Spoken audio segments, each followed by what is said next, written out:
a second and third time before we deploy the satellites. Just below the second stage, you can see the black interstage, which is part of the first stage booster. The carbon fiber interstage is a distinct black color because what you can see is unpainted thermal protection system, also called TPS. This system protects the composite material used to make the interstage. And at the bottom of stage 1, there are 9 Merlin engines that will get Falcon 9 off the ground and up to the thinner parts of the Earth's atmosphere. Shortly after liftoff, the first and second stages will separate from one another. Then the second stage will continue to orbit, while the first stage will start making its way back down to Earth. The first stage is designed to be reflown with minimal refurbishment between flights. Today's booster is flying for the 17th time. And we'll be attempting to land back on land not too far from our launch site, so you should have an especially good view today if you're joining us from Vandenberg. If we're successful in recovering the booster on screen, it will mark the 250th successful recovery of an orbital class rocket. And lastly, the large truss structure that you see there just to the right of Falcon 9 is the Transporter Erector, or TE for short. You may also hear the callouts on the net refer to that as the strongback. We use the TE both to roll the rocket out to the pad and raise it to its vertical launch position. The TE also routes the vehicle's fluids, power... Tanks are pressing for strongback retract. There we go, we're pressing up for strongback retract, which again routes the vehicle's fluids, power, and telemetry umbilicals from the ground systems to the rocket and satellites until Falcon 9 transitions to internal power. At liftoff, it will retract in order to clear the way for Falcon 9's ascent. Those clamp arms are just at the base of the fairing, and we should start to see them open up in about 20 seconds.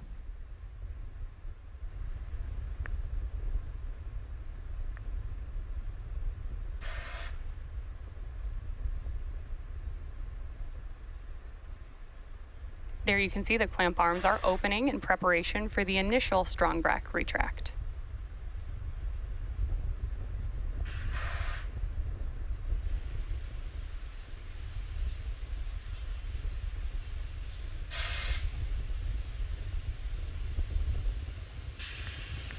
Now that those clamp arms are fully opened, and you've got that great view of the TE pulling away from Falcon 9.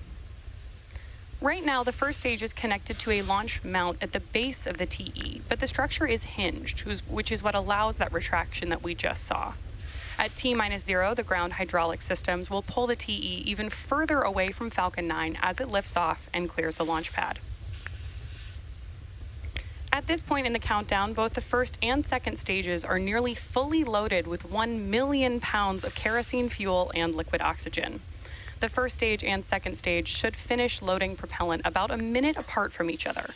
The first stage will finish up at T-3 minutes and the second stage at T-2.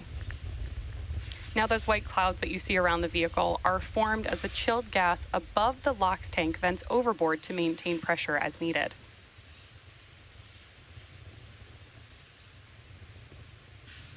When the gas comes out into the warmer California air, Stage 1 LOX load complete. There we heard that LOX load is complete on the first stage.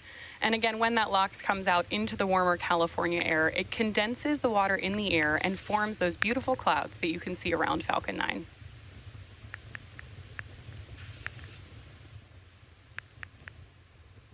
We are just over 30 seconds away from completion of LOX loading on stage 2. And at T-60 seconds, Falcon 9 will enter startup mode. This means that the rocket's autonomous internal flight computers will take over the launch countdown. Just inside of T-2 seconds, we will light the Merlin 1D engines for liftoff.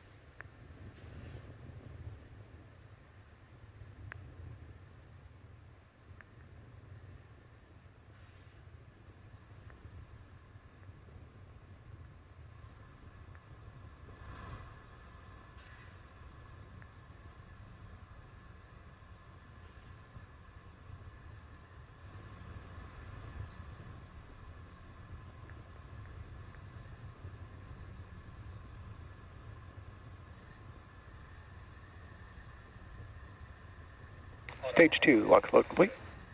There we hear it, that stage 2 LOX load is complete. All 25 payloads continue to be healthy, and the Falcon 9 team is tracking no issues on board the rocket. That venting that you see, again, is totally normal as we vent the TE LOX line ahead of liftoff.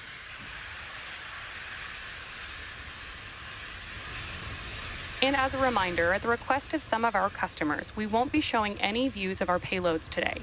Live coverage will end after first stage landing and a successful shutdown of our MVAC engine's first burn.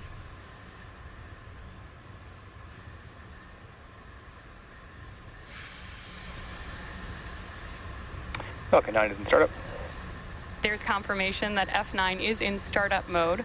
The internal flight computers have taken over the countdown, and Stage 1 and Stage 2 have begun pressurizing for launch. LD is go for launch. With that call out from our launch director, we know that we are go for launch. At just under T-minus 40 seconds, all systems of Falcon 9 are ready for liftoff with our 25 rideshare payloads on board. T-minus 30 seconds.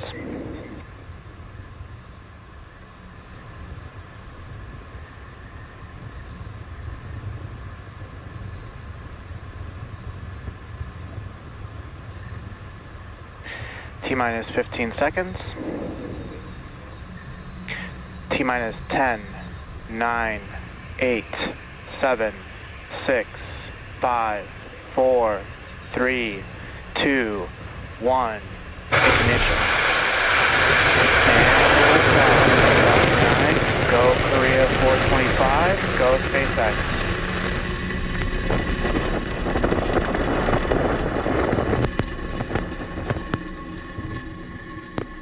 Vehicles pitching downrange.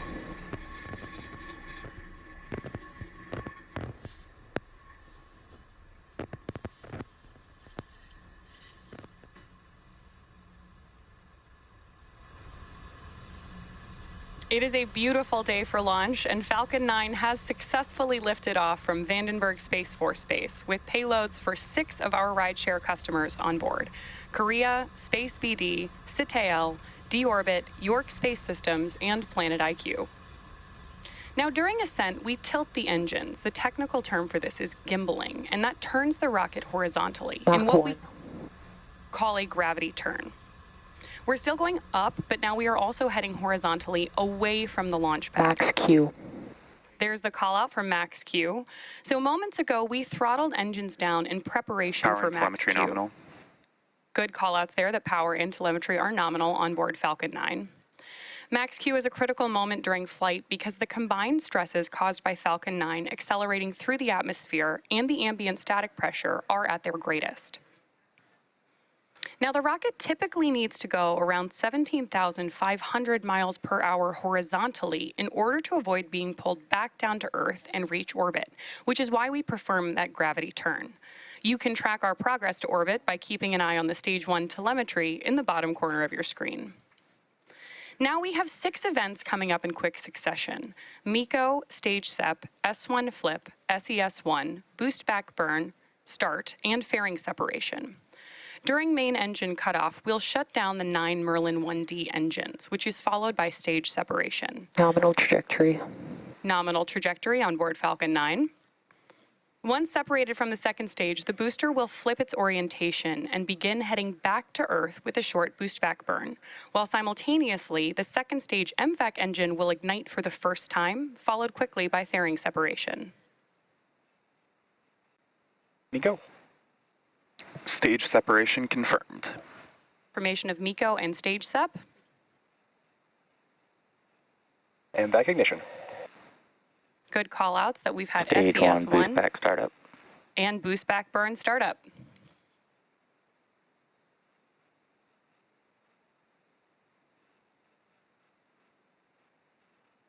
Fairing separation confirmed.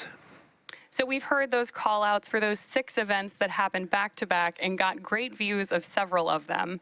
That was MECO, Stage SEP, S1 Flip, SES1, Boost Back Burn Start, and Fairing Separation. We will be attempting to retrieve those fairing halves again today once they fall back to Earth, using our recovery vessel, Go Beyond. Next up, we're listening to hear that we've completed our Boost Back Burn. Stage 1 boost back shutdown. Right on schedule. We are just about T plus 3 minutes and 28 seconds into today's mission, and the next critical milestone we're tracking is T plus 6 minutes and 42 seconds, when we expect to have some great views of the first stage's entry burn. For the entry burn, we relight 3 of the M1D Both vehicles engines. remain on a nominal trajectory. There we hear that Falcon 9 remains on a nominal trajectory. For the entry burn, first we will relight the center E9 engine, followed shortly after by E1 and E5, which slows down the vehicle as it passes back into the Earth's atmosphere. Great views on your screen right now of stage 1 and those grid fins as the booster heads back to Earth. We relight those engines to slow down and reduce re-entry forces, which ultimately helps us recover and reuse the first stage. During the entry burn, Falcon 9 is decelerating by firing those Merlin engines, but we're still moving really fast. This causes the vehicle to fly through Merlin's exhaust gases, also called the rocket's plume. And this deposits a layer of soot on the vehicle's surface, which is why our flight-proven vehicles tend to look so toasty. That soot comes from the carbon-based fuel that Falcon 9 uses. Now, as a quick reminder, at the request of some of our customers, we won't be showing any views of our payloads today. Live coverage will end after the first stage landing and successful shutdown of MVAC's first burn. Just about a minute and a half until we expect to hear the call out that that entry burn has begun.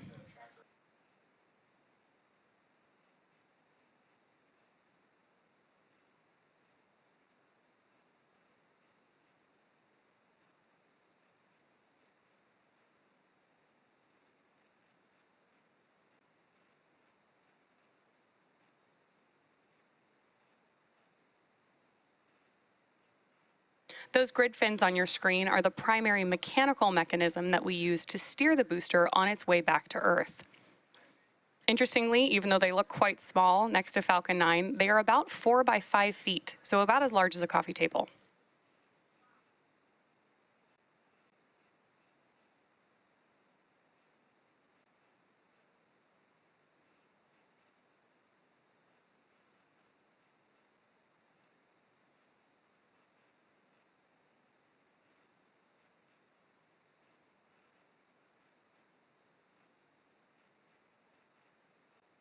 Of course, we reuse our boosters and fairings here at SpaceX because reusability is a key to lowering the cost of spaceflight, which enables more investments in critical scientific research. Again, the Falcon 9 first stage supporting today's mission is about to perform this entry burn for the 17th time.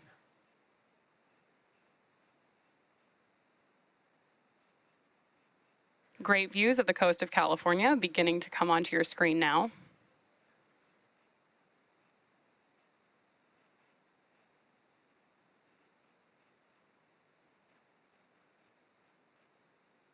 Stage 1 entry burn.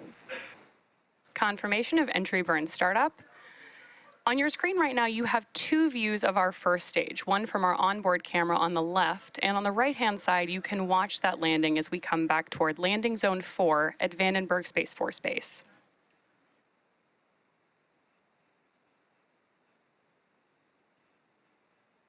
Stage 1 entry burn shutdown.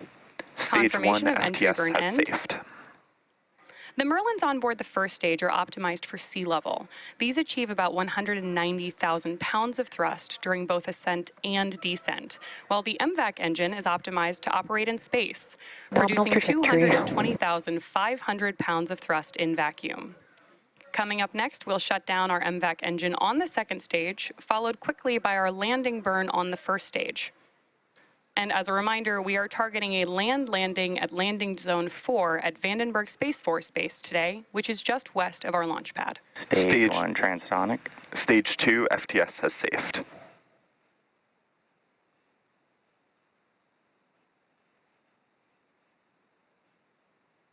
Beautiful views Stage 1 there, landing burn. and confirmation that we have begun our landing burn.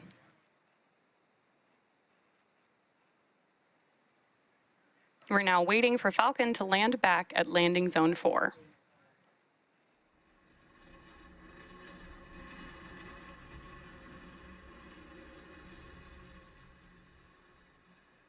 1 landing leg deploy.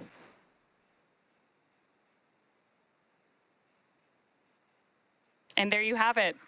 Stage That 1 marks landing confirmed. SpaceX's 250th recovery of an orbital-class rocket, including first-stage landings for Falcon 9 and Falcon Heavy. While the mission isn't over just yet, as a reminder, we won't be showing any second-stage views today, and therefore we're going to end our coverage here. All of us at SpaceX want to give a big thank you to our customers, including Korea, Space BD, CTIL, D-Orbit, York Space Systems, and Planet IQ for entrusting us with today's mission. Interested in learning more about